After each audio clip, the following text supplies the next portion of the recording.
Latest எபிசோடுகளை விளம்பரங்களே இல்லாமல் காணுங்கள்.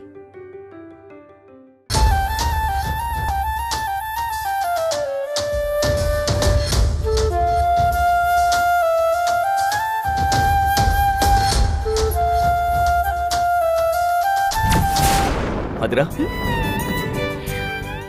இன்னைக்கு உனக்கு ஒரு சர்ப்ரைஸ் கொண்டு வந்திருக்கேன். அது என்னன்னு சொல்லு. என்ன இன்னைக்கு செம்ம சந்தோஷமா இருக்கீங்க? அப்படி என்ன சர்ப்ரைஸ்? அது கிஃப்ட்னு கூட வச்சுக்கோ.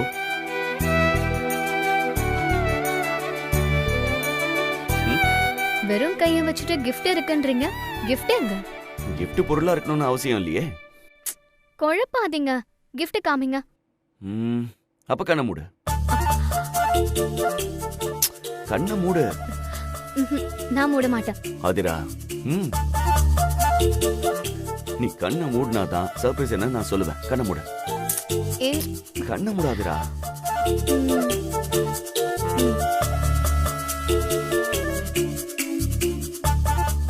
கண்ண திறக்காத.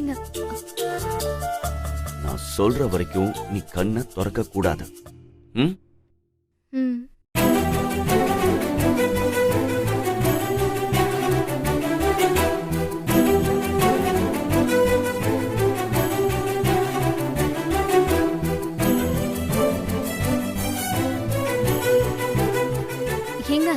என்னங்க பண்றீங்க? என்ன அது? இப்ப கண்ண தர.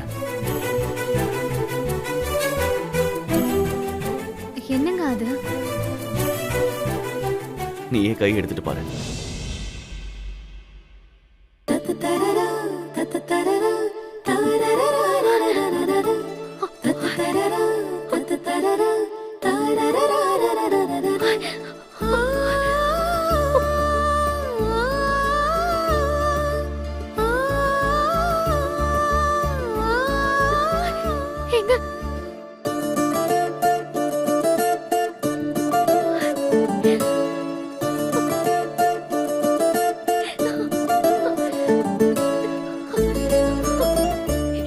எப்படி பிடிச்சிருக்கா?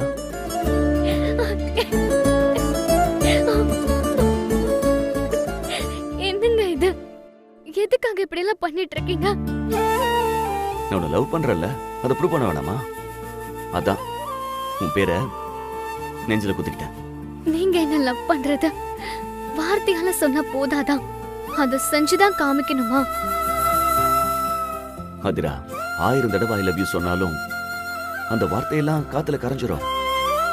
ஆனா இது கரையாதுல்ல. என்னை கெட்டியா பிடிச்சிருக்கும். எப்படி ஐடியா? நான் போலீஸ் ஆபீசரா இருந்து இந்த ஊரையே பாதுகாத்தாலும் உன் கூட இருக்கும்போது தான் நான் பாதுகாப்பா உணர்றேன். உன் அன்புக்காக நான் காலத்துக்கு என்ன வேணாலும் பண்ணுவேன். நான் அப்போ ஜெயில இருந்த சமயத்துலலாம் உன் கூட இல்லாதது எனக்கு எவ்வளவு பெரிய நரகம்னு தெரிஞ்சுக்கிட்டேன். நீ இல்லாத அந்த சில நாட்கள்ல எனக்கு தூக்கமே வராது. அப்போ ஒரு ஐடியா பண்ண. தரையில நான் படுக்கிற இடத்துக்கு பக்கத்துல ஆதிரான்னு உன் பேரை எழுதி அதை பார்த்துக்கிட்டே தூங்குவேன். நான் அப்பவே முடிவு பண்ணிட்டேன், வெளியே வந்த உடனே உன் பேரை நெஞ்சில பச்சை குத்தி உன்னை என் பக்கத்திலேயே வச்சுக்கணும்னு. இப்போ நினைச்ச மாதிரியே பச்சை குத்திட்டேன். பாத்தியா, இப்போ நீ என் மனசு பக்கத்திலேயே இருக்க.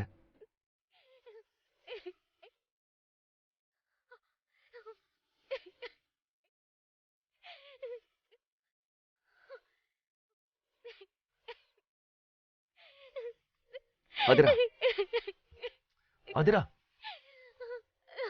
புருஷன் த பொண்டாட்டி பேரை பச்சை குத்திக்கிட்டா எல்லா பொண்ணும் சந்தோஷப்படுவாங்க. நீ என்னடா அழுவுற? ஆதிரா, ஏங்க, நான் ஏற்கனவே நல்ல சந்தோஷமா தாங்க இருக்கேன். அதுக்கும் மேல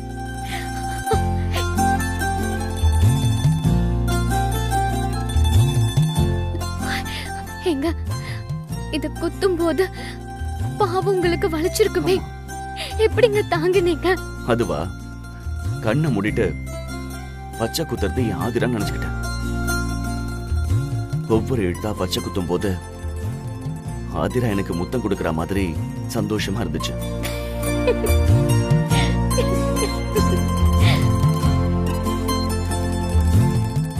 ஆதிரா, எனக்கு என்ன ஆனாலும் சரி, இது அழியவே அழியாது.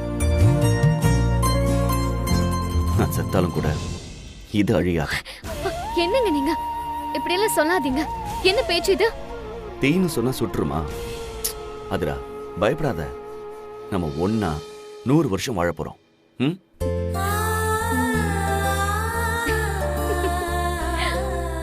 அது சரி, உங்களோட ஒர்க் பண்றவங்க இதெல்லாம் பார்த்தா கிண்டல் பண்ண மாட்டாங்களா?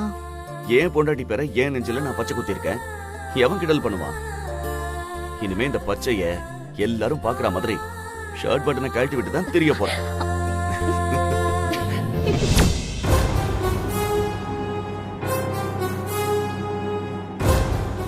ஆமால, அவரோட நெஞ்சில டாட்டூ இருக்கும். அப்போ அந்த சிவா உடம்புலயும். ஆமா, நல்ல ஐடியா. இத வச்சு சிவா யாருன்னு கண்டுபிடிச்சிடலாம். சரி, இப்ப இந்த ஐடியாவை அம்மா கிட்ட சொல்லலாம். அம்மா அம்மா அம்மா, என்ன ஆதிரா, ஏன் இவ்வளவு பதட்டமா வர? ஒரு முக்கியமான விஷயமா, அந்த சிவா யாருன்னு கண்டுபிடிக்க எனக்கு ஒரு ஐடியா கிடைச்சிருக்கு. என்ன அது? சிவா வர ஆளா இருந்தாலும் அவனோட முகம், உடம்பு, வாய்ஸ் எல்லாமே அவர மாதிரியே இருக்கு. அதனாலே எனக்கு அவன் மேல டவுட்டாவே இருந்துச்சு. ஆனா எப்படி அடையாளம் கண்டுபிடிக்கிறதுன்னு தெரியல. அதுக்கு இப்பதாமா செம்மையான ஒரு ஐடியா தோணுச்சு. எப்படி கண்டுபிடிப்ப? அவரோட நெஞ்சில ஆதிரானே என் பேரை பச்சை குத்திருப்பாருமா. அத வச்சு சிவா யாருன்னு கண்டுபிடிச்சிடலாம்ல. நல்ல ஐடியா. திருமார உன் பேரை பச்சை குத்துனது எங்களுக்கே தெரியாதே, இது எப்போ நடந்துச்சு?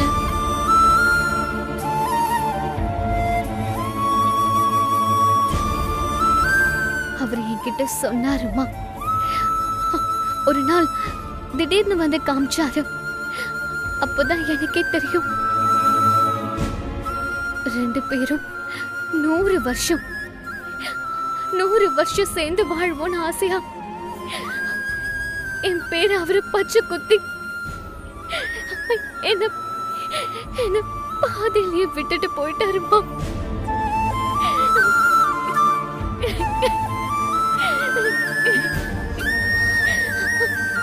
கவலைப்படாத ஆதிரா, அவனுக்கு மட்டும் உன்னை விட்டு போகணும்னு ஆசையா என்ன? எல்லாம் அந்த அகிலம் சாருவால வந்தது. நாசமா போறவங்க. திருமார ஏன் உன்னை விட்டு போயிட்டான்னு நினைக்கிற? அதான் இன்னொரு வாய்ப்பு கிடைச்சிருக்கே. ஒருவேளை அந்த சிவா நெஞ்சில உன் பேரை பச்சை குத்திருந்தா சந்தோஷம் தானே? ஆமாமா, நானும் அதை உங்ககிட்ட சொல்றதுக்காக தான் ஓடி வந்தேன். இந்த டாட்டூ மேட்டரை நான் இன்னைக்கு டெஸ்ட் பண்றதுன்னு முடிவு பண்ணிட்டேன். நல்ல ஐடியாதான். ஆனா அவன் நெஞ்சில பச்சை குத்திருக்கானா இல்லையான்னு எப்படி போய் பாக்குறது? அது தெரியல. ஆனா பச்சை இருக்குதா இல்லையான்னு தெரிஞ்சாதாமா என் தலைவலியே தீரும். நான் இப்பவே நேரா சிவா கிட்ட போய் டாட்டூ இருக்குதான்னு செக் பண்றேன்.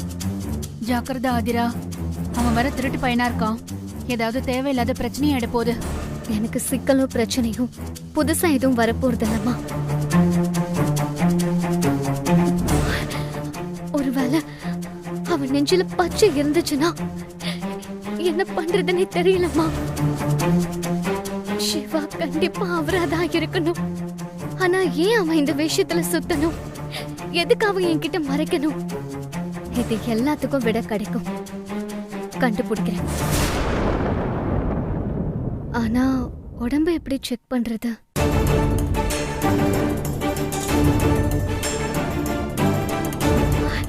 புடிச்சிட்டேன், ஐடியாவை புடிச்சிட்டேன். சிவா நெஞ்ச எப்படி செக் பண்றதுன்னு ஐடியா கிடைச்சிருச்சு. ஆனா உடனே போய் சிவாவை பார்க்க போறேன். என்ன ஐடியா ஆதிரா? நான் வந்து சொல்றேம்மா.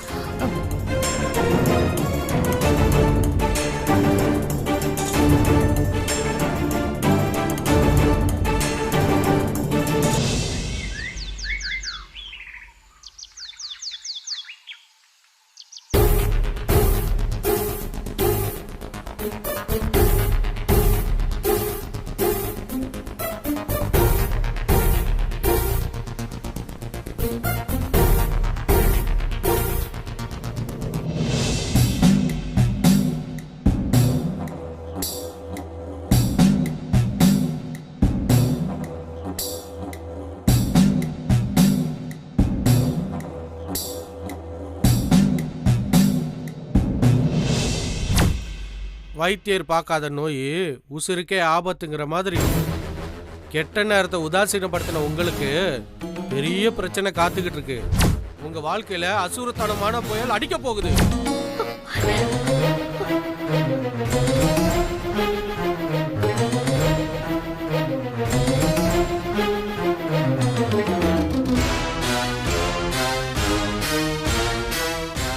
சாரதமா இருக்காங்களா?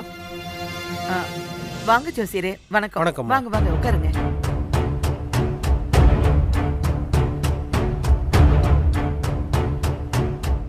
நான் தான் இவரை வர சொன்னேன். என்னம்மா பிரச்சனை புயலா அடிக்க போகுதுன்னு சொன்னனே, என்னாச்சு? அடிச்ச புயல்ல என் வாழ்க்கையே போயிடுச்சு ஜோசியரே. என் புருஷனையே இழந்துட்டு நிக்கிறேன். ஆனா பிரச்சனை அதோட முடியல, இன்னும் இருக்கு.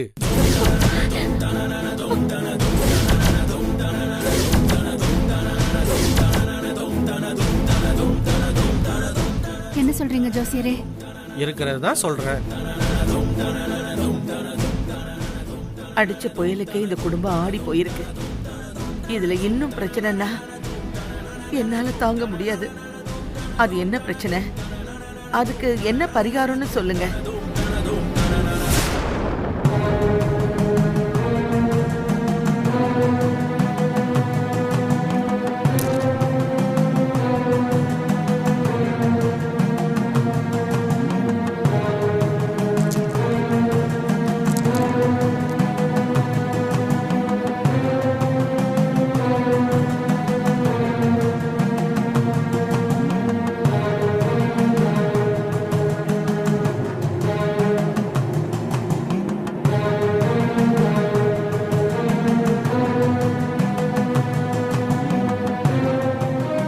ஆண்டவன் உங்களுக்கு முதல்ல கஷ்டத்தையும் அப்புறம் ஆச்சரியத்தையும் தர நினைக்கிறாருமா.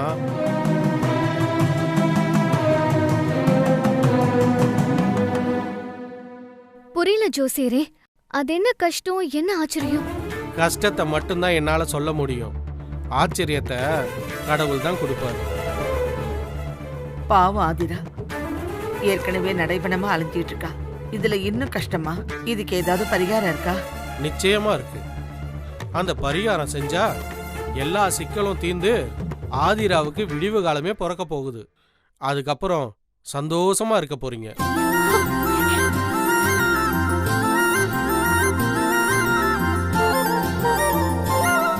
ஆதிராவுக்கு ஒரு விடிவு காலம்னா அது இந்த குடும்பத்தோட விடிவு காலம். இவ சந்தோஷமா இருந்தாதான் இந்த குடும்பமும் சந்தோஷமா இருக்கும். அதுக்கு என்ன பரிகாரம் ஜோசியரே? சொல்றேன். அம்மனுக்கு ஒரு வேண்டுதலை நிறைவேற்றணும். என்ன வேண்டுதல் சாமி? சொல்லுங்க, எதுவா இருந்தாலும் நான் செய்யறேன். அதுல ஒரு சிக்கல் இருக்கு. நீங்க அதை செய்யக்கூடாது. நான் செய்யக்கூடாதா?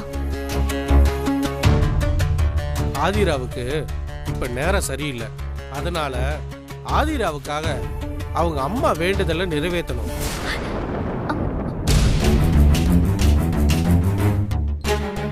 சொல்லுங்க, நான் நிச்சயம் செய்யறேன்.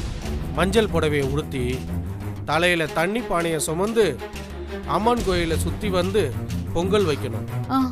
சுத்தி முடிக்கிற வரைக்கும் பானையை கீழே வைக்க கூடாது. பானையில இருந்து ஒரு சொட்டு நீர் கூட வடியக்கூடாது. கண்டிப்பா செய்யறேன் ஜோசியரே. ஆதிராவுக்கு கஷ்டம் தீரும்னா நான் என்ன வேணாலும் செய்வேன்.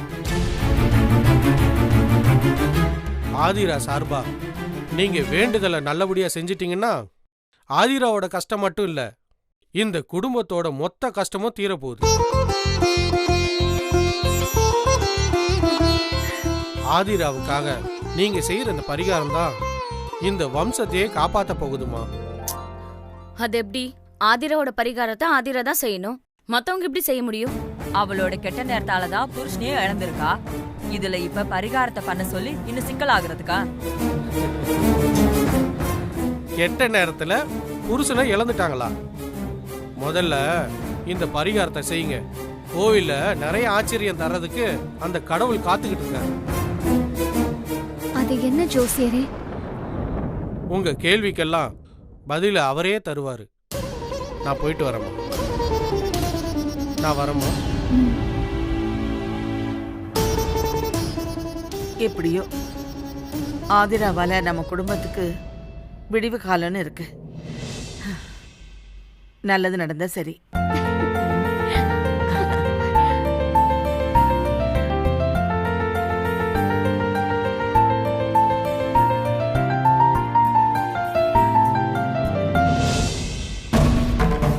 இந்த பைத்தியக்காரியால விடிவு காலமா? வாய்ப்பே இல்ல. அப்படி மட்டும் நடந்துருச்சுன்னா அந்த ஆதிராவை கையிலேயே பிடிக்க முடியாது. அதுக்கப்புறம் நம்ம வீட்ல ஆதிரா சொல்றதுதான் சட்டம். அவ சொல்றதான் நீங்க கேட்கணும். அது எந்த காலத்திலயும் நடக்காது. நடந்துட்டா நடக்க விட மாட்டேன். இந்த வேண்டுதலை சரியா செஞ்சாதானே பிரார்த்தனை பலிக்கும்.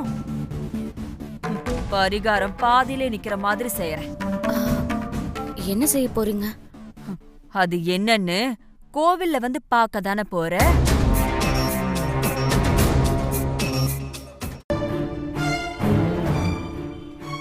என்ன டாக்டர் சொல்றீங்க? ஒன்றும் பிரச்சனை இல்லைல்ல?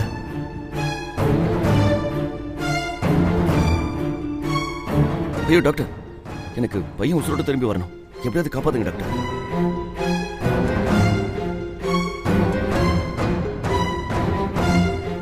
சரிங்க டாக்டர். என்னாச்சு பாஸ்? ஏன் இவ்வளவு பதட்டமா பேசுறீங்க? பையனுக்கு இன்னைக்கு காலையில ஆபரேஷன் நடக்கிறதா இருந்துச்சுல. நான் பாம்பேல இருந்து வர வேண்டிய டாக்டர் ஃபிளைட்டை மிஸ் பண்ணி சாயங்காலம் தான் வராராம். அதுக்குள்ள பையனுக்கு மூச்சு திணறல் அதிகமாயிடுச்சான். டாக்டர் பயப்படுறாரு பாபு. அடடா. அந்த டாக்டர் வந்து சேர்ற வரைக்கும் பையனுக்கு எதுவும் ஆகக்கூடாது. என்ன செய்யறதுன்னே தெரியல. பாஸ், நீங்க கவலைப்படாதீங்க. எல்லாம் நல்லபடியா நடக்கிறதுக்கு ஒரு வழி இருக்கு. என்ன வழி சொல்லு. எனக்கு தெரிஞ்ச சக்தி வாய்ந்த ஒரு அம்மன் கோயில் இருக்கு. அந்த அம்மன் கிட்ட போய் நம்ம கஷ்டத்தை சொல்லி வேண்டுனா நிச்சயமா நல்லது நடக்கும். அப்போ வா, உடனே போய் ஆபரேஷன் நல்லபடியா நடக்கணும்னு வேண்டிக்குவோம். வா. வாங்க பாஸ், போலாம் பாஸ்.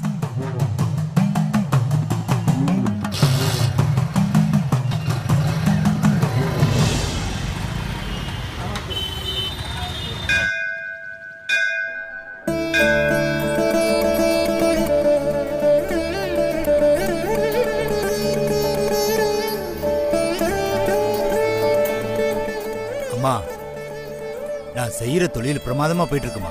நல்ல லாபம் வருதுமா. வீடு காருன்னு சந்தோஷமா இருக்கம்மா. இப்ப அந்த தொழில இன்னும் பெருசா பண்றமா. நீதான் துணை நின்னு ஜெயிச்சு கொடுக்கணுமா. அம்மா, அதுக்காக காணிக்கே அந்த பணத்தை உண்டியல்ல போறோமா. நிறுத்து.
யாருக்கிட்ட வந்து என்ன வேண்டிக்கிட்டு இருக்க?